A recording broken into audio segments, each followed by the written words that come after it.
Asian Network.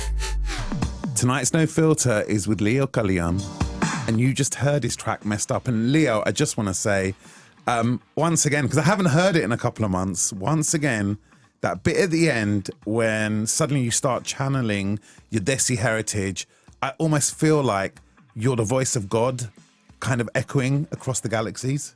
Well, thank you. Yeah, it's just I like to combine my Eastern and Western sort of influences, I guess, and vocally is like one of the best ways that I found to do that. So, first of all, thank you for having me. Hi, Bobby. How's Hello. it going? I'm just want to say to you, I'm really happy you've agreed to do this, and I'm really happy you're in. Every No Filter guest is always a joy, but I always have this feeling in the pit of my stomach when I know a guest is coming in and I know that they want to spill a lot of tea, all right? And they need to essentially tell quite a few home truths. Right. And also, when I have many, I mean, I've always got questions. This is what I do for a living. But when I've got many questions that quite literally reflect back to my place in the world and our existence as brown peoples, I get a real feeling in my stomach. And my stomach and my radar's been vibrating off the chart since I realized you were going to come in. Well, hopefully I can answer some of those questions and come at you with some home truths. and what's really weird is timing, because there's been a lot of stuff in the news recently, which we'll go to later on, which involves two very definite parts of your personality, you know, your Muslim heritage, and also the fact that you're out, you're queer, you're brown, and a lot of that's been in the news. So I definitely want to touch on that tonight, if that's okay. Yeah, no, absolutely. I feel like all of those labels are always in the news, either together or separately. So it feels like they're always hot topics. And I feel like all these different parts of my identity are forever politicized, whether I like it or not.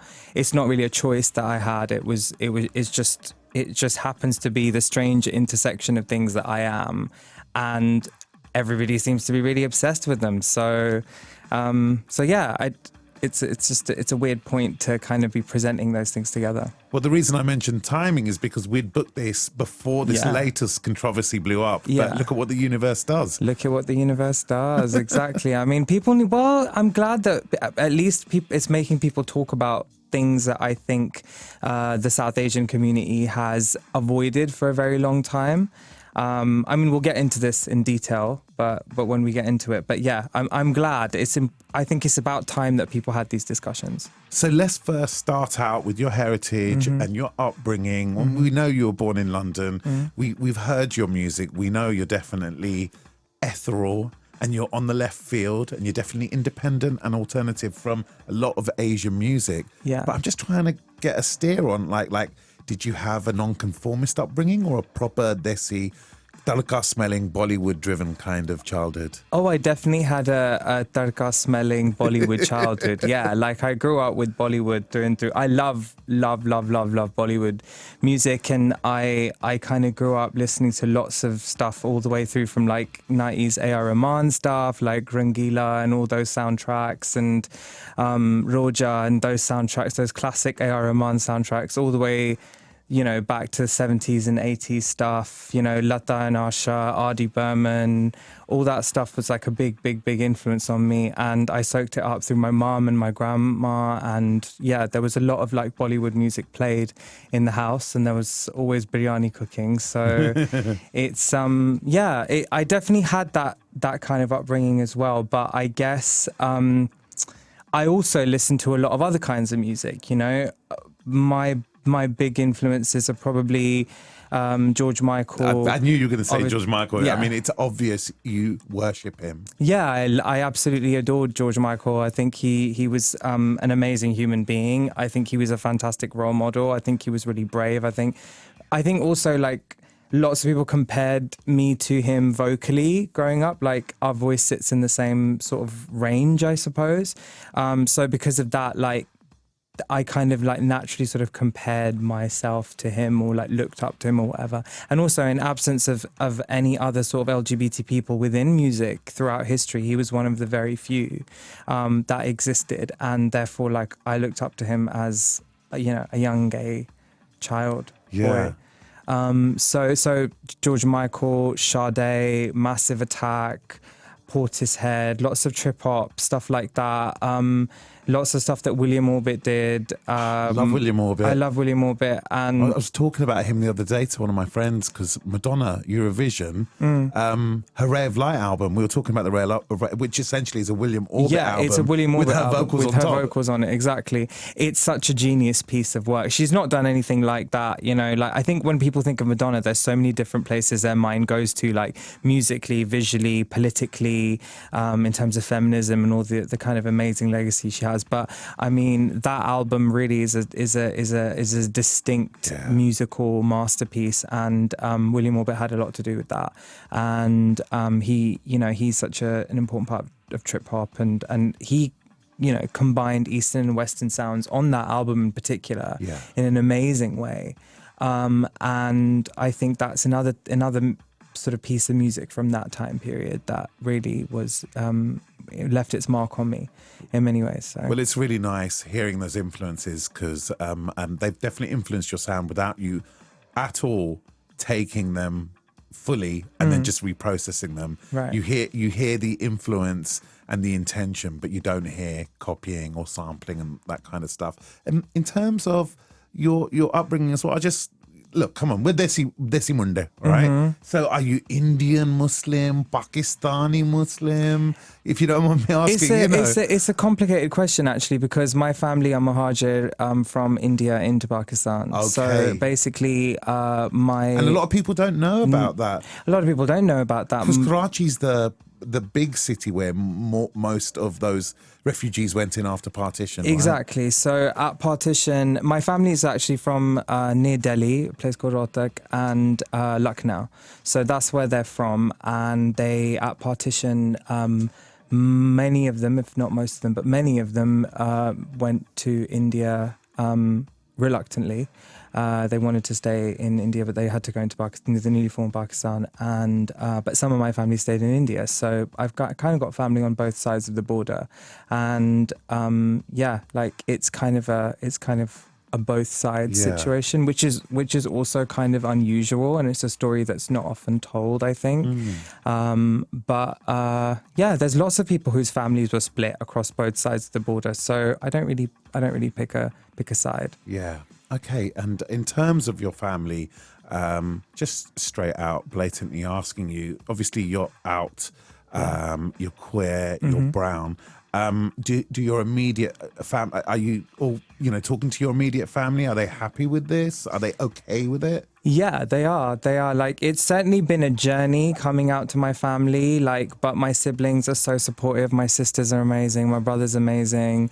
My mum and dad are amazing. And honestly, I couldn't have asked for a better sort of situation being South Asian, being brown, with my family being Muslim. I couldn't be more grateful to the higher powers that actually my parents didn't react in an awful way. But it's been a journey. When I first came out to them, it wasn't just they were oh, congratulations, let's celebrate. It wasn't like that. They didn't bring out the laddu, that's for sure. Do you know what I mean? It was a journey that my mum went on. It was a journey that I told my mum first, and then it was a few years after that I told my dad. And it was, it was hard for them to get used to it. But I think the important thing to understand, the way that I kind of explained it to them, was that being gay or being queer, being lesbian, being bi, being whatever you are on the LGBTQ spectrum, it's not a choice. It's not something that you choose for fun. It's not a lifestyle. It's not a cool Western thing that we do to be cool. Do you know what I mean? I think there's a big perception within the South Asian community that being gay or queer is a fun, cool thing that people are trying on to look edgy. But that's almost being brainwashed into, being brainwashed into it. But that's just not the case. I mean, I can tell you from my experience and from the experience of loads of other queer brown people, homosexuality has existed in every culture, in every society, in every part of the world throughout history. It exists in nature. All you need to do is watch a David Attenborough documentary to see that it actually exists in all parts of nature, you know, so it's really not that unusual. But what is unusual is our policing of each other's way of loving. Do you know what I mean? That's what's unusual. That we as human beings decide that we want to police each other's like choice of love, really, because that's all it is. Who you choose to love is really nobody else's business.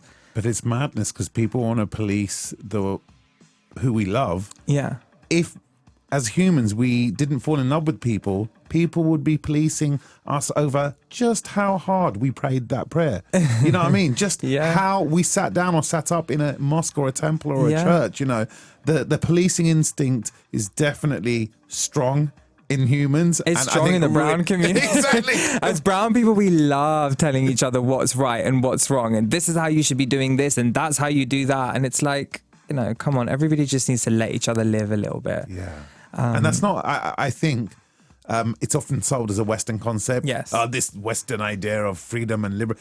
That's not a Western concept. Absolutely not. That's a human drive. It feels completely natural, unencumbered by Western or Eastern notions of freedom. Well, if you look into history, you can find loads of what we would call queer or bi or gay people within, you know, Hindu history, Muslim history, Sikh history. It's there in South Asia and it always existed. And in fact, you know, the truth is that it wasn't even illegal until white people came there and decided to put this law into place, which made it illegal to be gay. And it's amazing now that it's been overturned. Section 377 has been overturned in India. Like, it's a massive step forward. It's a huge leap forward. It's something really to celebrate, because all you're celebrating here is giving people the right to just love who they love. No one's hurting anybody else.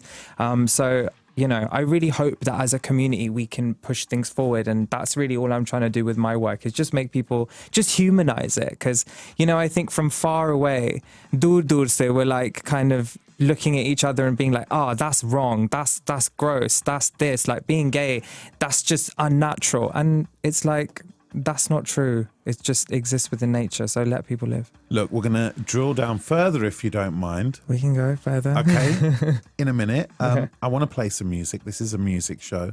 You are here because of your music, even though we're going to just see where the conversation goes. I want to play The Road, which is your latest release. Just tell us a bit about this. So The Road is kind of about the experience of life at this point in time, being a person of color who is feeling like society's kind of turning on them, and it's about feeling outside of things and being on a road or being on a journey and feeling like everything is turning against you. And it's about fighting back against that and hoping that the road can eventually on the horizon lead you to a place where you can come back together again. And of course, as ever, it's glittering, essential, and it's very Leo Kalyan, right?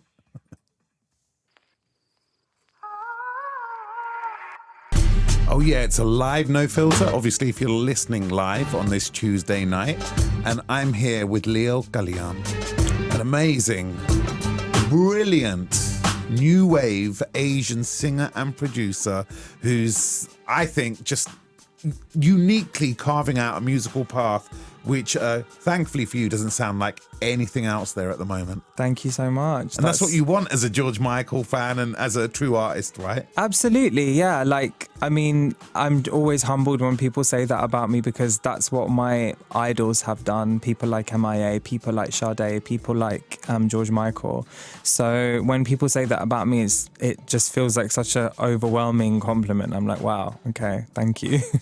Thank you. So I touched on this when we first started talking, and if you're listening at home and you don't know what I'm talking about there's a controversy brewing at the moment which is happening across the news, and it's about primary schools in Birmingham, where they've been teaching some of the schools have been teaching a program called No Outsiders, and essentially it's relationship education for primary school aged kids. And essentially, I mean, the the crux of it is these primary school kids are taught that there are different types of relationships. There's heterosexual relationships, there's homosexual relationships, bisexual relationships. So it's education about relationships. And what's actually happened is 2 schools in Birmingham have essentially had protests happening and parents pulling their kids out of the school saying, we don't want our primary school aged kids taught about gay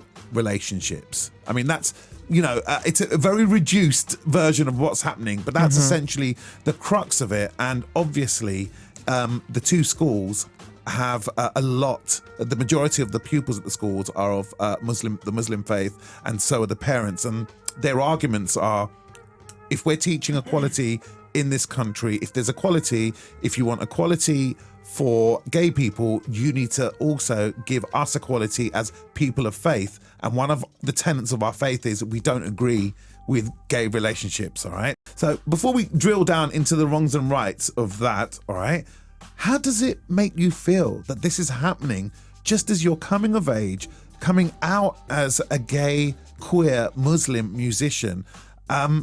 It feels like this whole story has every one of your heartstrings being pulled at the center of it.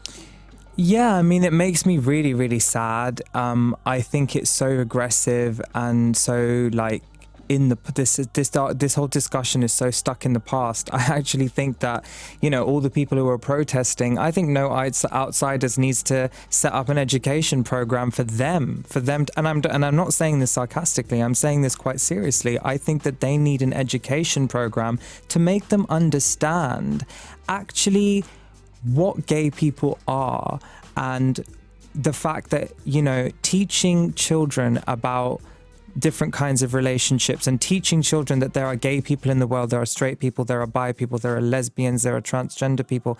Teaching them about all of that will not and cannot make your child into any one of those things. Your child will become what they will become. They are born. You're born gay or you're not. You're not influenced into it. No one convinces you. That's like saying, can these parents? Can someone go and convince them to be gay? Someone can't come and convince me to be straight. Do you know what I mean? The point is that you are attracted to who you're attracted to. You love who you love. So it really feels like these parents need a bit of education on that themselves before they start worrying about their children being brainwashed into being gay, because that's not possible. From my reading of the situation, and this is just my reading of the situation, I think a lot of the parents, what they're saying is we're against these relationships because of our faith, but we don't mind kids being taught about these relationships, but we want them taught at a secondary school age. We think that if you're going to teach them at a primary school age, you actually are influencing them and saying that this stuff is right. I think the only thing that you're influencing them with is tolerance and respect. You're teaching them that these things exist. That's like saying, oh, I don't believe in cats, and I'm not going to let any of my children can't see a cat or learn about a cat until they get to secondary school age. What is your child going to think when they see a cat in the street? Do you know what I mean? So that is literally, it comes right back to that. That just sounds like such a ridiculous idea. Gay people exist. Same-sex couples exist. They exist everywhere. And, just denying them does not help the situation. Within the South Asian community, whether you're Hindu, Muslim or Sikh, there is a lot of homophobia, and I think a lot of it stems from the fact that we can perpetuate this notion that that queer people who are South Asian or queer people in general that's not something we do in our community as brown people, as Desis, and that's just so false. The thing is that we've been pushed into the closet. We've been forced to be invisible. We've been made to feel too scared to think that we can come out and be our full selves. But homosexuality has existed throughout history. There's plenty of examples of it in India as well, like so many Sufi mystics and Hindu mystics and sadhus and all sorts of people. There's a long history of it. That's a whole other discussion that I could get into, but there is a long history of queer Islam, queer Hinduism, and there's just no point denying it. So when you see this stuff, and also look, I'm a brown guy. I've grown up deep within the South Asian community, the British Asian community. The one thing that hasn't surprised me is the protests, just because I've grown up and I've literally I know the words that have come out of brown brothers and sisters' mouths as I've been growing up. Yeah, I heard many of them. Do you know what I mean? I experienced much of that. I've experienced all of it. So it's not a surprise that a lot of these parents... Sorry to interrupt you. Go on. No. So with that in mind, don't you feel that, and I'm not putting this pressure on you, but don't you feel that it's a square that can't be circled? Because when you've actually got people in the community who are religiously trained saying this is unacceptable on a theological level, and then we know what our community's like. And I'm sorry to put this to you, is it essentially what you're trying to do is, and I support you by the way, you're trying to live a dichotomy, and even though your life is a truth, the two groups that represent who you are will never actually meet eye to eye? It's not about meeting eye to eye, because there's plenty of things that different members of society that come from different communities, they don't see eye to eye on many things. You know what I mean? There's so many other issues that we don't see eye to eye on as human beings. However, it's just about giving people the respect and the space to be who they are. Do you know what I mean? I'm not out here telling anybody how to live their life. It's up to them. And the same thing goes for them to me. Then they can't tell me how to live my life. And what we need to create is a society where you know what's out there, and children do need to be taught from a young age that you have to learn to respect your fellow human beings. And that includes gay people, that includes lesbians, that includes transgender people. You have to be taught to respect everyone. You can't be taught that, by the time you're in secondary school, you've already formed prejudices because of homophobic things that your family members have said, homophobic things that your community members have said, jokes that are created, all of these kinds of things that I have very much been on the receiving end of. Like, you couldn't say anything to me which would even make me blink, because I've heard it all before and my skin is extremely thick. So anybody can throw what they want at me. I've heard it all before and I've experienced much worse. Trust me. Yeah. But the fact is that we need to live in a society where people not only tolerate each other, but respect each other and give each other the freedom and the space to be who they are and love who they love. And if we don't teach that to children from a young age, then we are raising a children of ignorant people. A society of ignorant people. We're raising our children to be ignorant. And that's not fair, actually, because you're creating a society where, South Asian children are then being raised sort of with a different sort of viewpoint to the rest of society. And what does that create? Friction between the brown community as a whole and the rest of society. So really the issue here and what's at stake is really about the integration of South Asian people and Muslims especially into Britain as a whole. We have to evolve. Society has to evolve, because if it doesn't evolve, it will get left behind, and that's what's happening at the moment. And that's what makes me the saddest thing. Actually, it's not like I'm here being like, oh, they're not teaching children about same-sex couples. Oh, I'm so sad about that. I'm actually sad about the fact that our community as a whole will get left behind because it's refusing to move with the times. It's 2019. Get with the program. So can I just ask one more thing then? Okay. And I want to move on from just how brilliantly and clearly you communicated how you feel. All right. You're a musician. Yeah. I hear your music. I hear a lot of melancholy. Yeah. And a lot of sadness as well as a lot of joy in your songs. You're definitely someone in touch with your emotional side. How is your emotional side dealing with all of this stuff that's happening in society at the moment? Forget the polemics, even though it was brilliantly communicated. Aren't you personally taking a massive emotional battering with what's happening in society at the moment. Yeah, I mean, it made me really sad and really depressed. I mean, this stuff first came up right after Christchurch, and like literally those two things happened at the same time, and it really threw me into a funk because I was just like, I just felt so sad because I was just like, what is going on in the world? As an artist, as a creative person, trying to put positivity and, sort of good messages and good energy out into the world through my music, I just felt like, what is the point? What am I doing all of this for? Everybody just wants to kill each other. Nobody cares at all about each other. Nobody wants to see anything from anybody else's perspective but their own. There's no understanding. There's no empathy. There's no love. And it's sad. It's what's happening in society at the moment where everybody's just trying to fight for their own corner. That is sad. Where is the empathy? We're meant to be human beings. But we kind of aren't really acting like human beings. And I'm talking from, across society. What I mean is we're never going to be seen as cool by other communities, whatever colour they are. They will never like South Asians. They don't want South Asians in that cool musical space. So I'm asking you, is that true? That is completely untrue.